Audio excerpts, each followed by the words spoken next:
I laughed while my ex-husband's new wife threw a tantrum. My ex-husband and I share 3 teenagers, and we've been divorced since our youngest was still a baby. The divorce wasn't caused by his current wife, but he did cheat on me while I was going through a high-risk pregnancy. Since then, co-parenting has never been easy. His wife always had a strange relationship with the kids.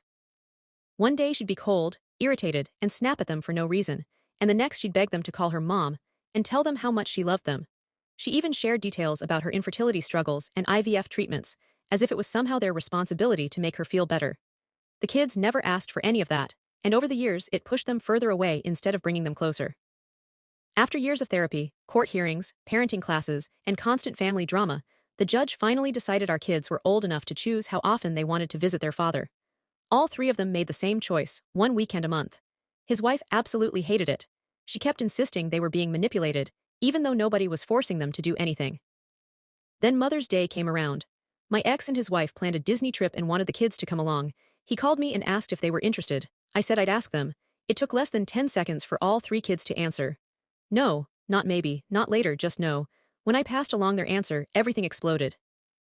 A few hours later, his wife called me crying so hard I could barely understand her. She kept repeating the same thing over and over. They're my kids too, I've done everything for them. Then she asked me to convince them to go on the trip. That's when I laughed, not because she was crying and not because I wanted to hurt her feelings. I laughed because after all these years she still didn't understand something incredibly simple. Love can't be forced. Respect can't be demanded. Relationships aren't built by guilt trips and emotional pressure. She immediately hung up on me.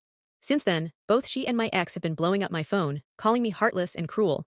But the truth is, I never stopped my kids from loving her. I never told them to avoid her, and I never tried to turn them against her. I just refused to force them to love someone who treated them like emotional support animals instead of actual people.